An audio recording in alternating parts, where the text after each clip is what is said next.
Before we start performing some statistics, make some guesses based on what we learnt during the lectures for the mean, median and mode values for the dataset that is displayed in column C here. Write these down on a notepad or anything else for the mode, median and mean. There are two different methods for calculating descriptive statistics. We can do it manually using formula typed into cells or use the special data analysis feature. In this first video, video 4, we're going to step through both methods to calculate some measures of central tendency and measures of variability and dispersion. Make sure you save your work throughout. To calculate the mean, we need to type the following formula.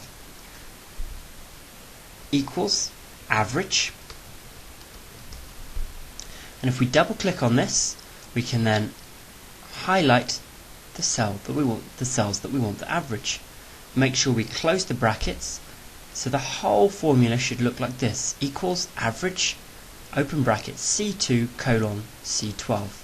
We can then press enter, and this gives us our mean value. So the mean value in this instance is 9%.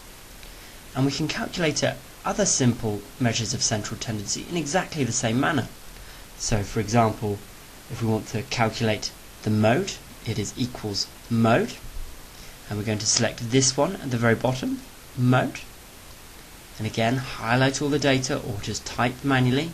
Make sure close brackets. Here we have the mode is 6. And let's look at the median. Again, this is equals median, very obvious. And highlight all the data, close the brackets, enter. And it's always good practice to label what each of the things are. So here we have the mode, and here we have the median. And let's make sure that we're all in the right units. So remember, all of these are expressed in the units that the dataset is in. So the dataset is in percentage, so all of these are in percentage. So here we have a mean of 9%, a mode of 6%, and a median of 6%. So my modal guess was 6%.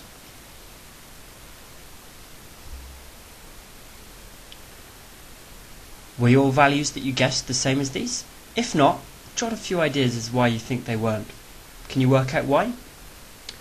Hint, we were analysing my percentage guesses and not the number of guesses associated with my age. Now, assuming that we are looking at a population sample, let's calculate the standard deviation step by steps. Let's add a few more columns in and label as so. So we're going to look at x minus x bar, x minus x bar squared. And these are the first two parts of calculating the standard deviation according to the equation that you can remind yourself of in video 1. So in x minus x bar, we are quite simply going to type in equals C2 minus C14, which is the mean. And to make sure that we lock this cell in place, so we always want to take away the mean, we're going to put dollar signs either side of the C in the top in the formula bar. Once you've done this, select enter, and this gives us an answer of -4.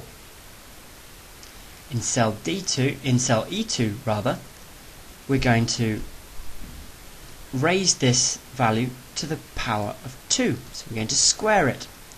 Click enter.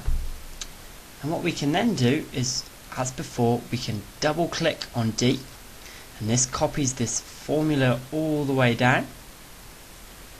And note that when we click on the individual cells, we can display each of the individual formulae, and that C14 is locked in place each time.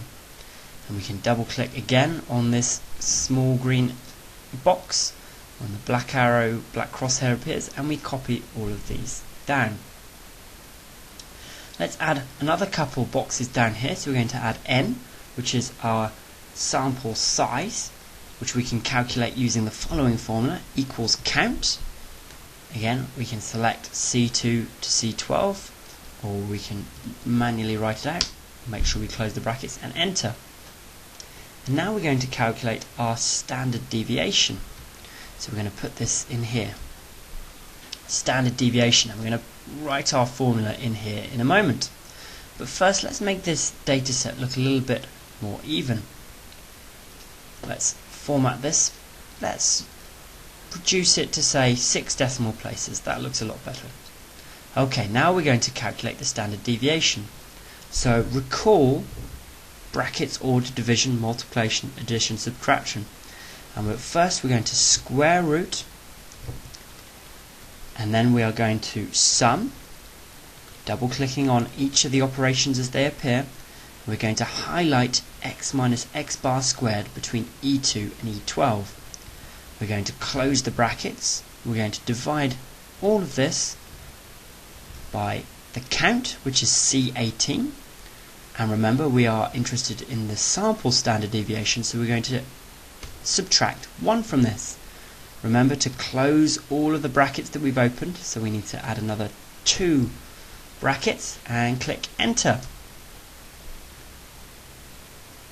And we get a standard deviation of 0.0716177.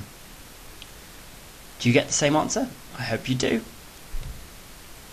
However, I've been a bit naughty, and you can actually do this in a much quicker and simpler way. Equals standard deviation, and we can use this here, STDEV, ignore all the other options for the moment, double click, highlight all the data from C2 to C12 that we want to analyze, and click enter, and we should get exactly the same value. Excellent. We can similarly calculate the variance using equals var.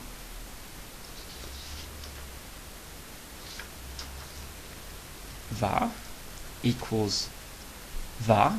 Again, highlight this one, ignoring these for the moment. C2 to C12. Enter. And then we can calculate the coefficient of variation, abbreviated by CV. And remember that this is dividing the standard deviation by the mean, so it is equals standard deviation C19 divided by the mean, which is 14. So we get a value of 0.78, but remember the coefficient of variation is multiplied by 100. And in this instance, we can click the percentage button to do that for us, and we get a coefficient of variation of 79%. We can calculate the interquartile range using the command equals quartile, and we can do this for Q1, the 25th percentile, Q2, the median, and Q3, the 75th percentile, and the IQR at the bottom. And to do this, we use the formula equals quartile. Again, using the bottom one, equals quartile, and this gives us 2 different sections separated by a comma. First, we need to select the array, so this is again C2 to C12, comma, and then we select the quart. And Excel gives us this handy little box here, which indicates the numbers that we need to use to get each value.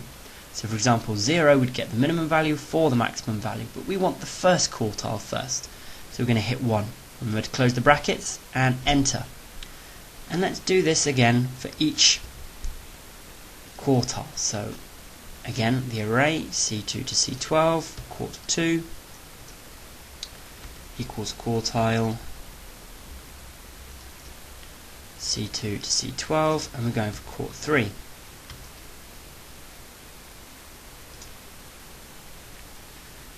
And then the interquartile range, as you know already, is the 75th percentile minus the 25th percentile, so Q3 minus Q1. So to do this, we hit the equals button, and then it's 26, C26 minus C24.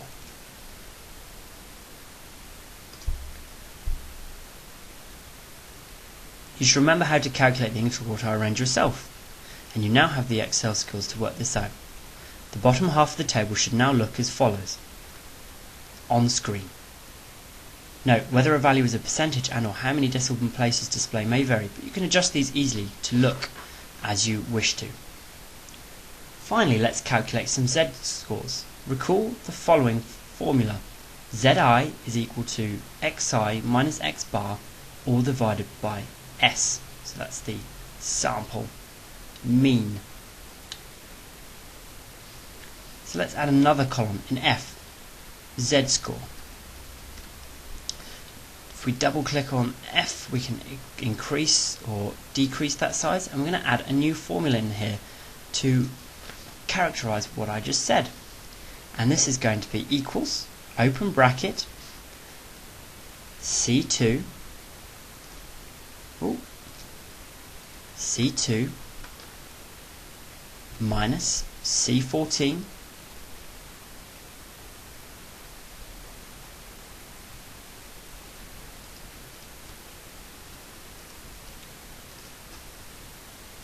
close the bracket, all divided by C19. And again, we're going to put the dollar signs either side of the C14 and C19 to make sure that those values are fixed. Sorry, I made a mistake earlier. C14, so we are taking each value away from the mean, and then we are dividing by the standard deviation, because the z-score is a measure of the spread from the standard deviation. Click enter, and remember that that fixes it. And here we see our z-scores. So we see the guess of 30% in cell C7 is almost 3 standard deviations away from the mean. Note, in this section I've used equals stdev and equals var, which assume the dataset is a sample. However, Excel also has additional options which separate calculation of these based on whether the dataset is for a population or sample. To do this, you just add .p and .s. For example, if we wanted to do equals s, the standard deviation, and this was a population, we would use equals stdev.p, and we would highlight everything as normal and click enter. And this would give us a slightly different value, but we can delete this for now. This may be useful in later practicals or later on in your university careers.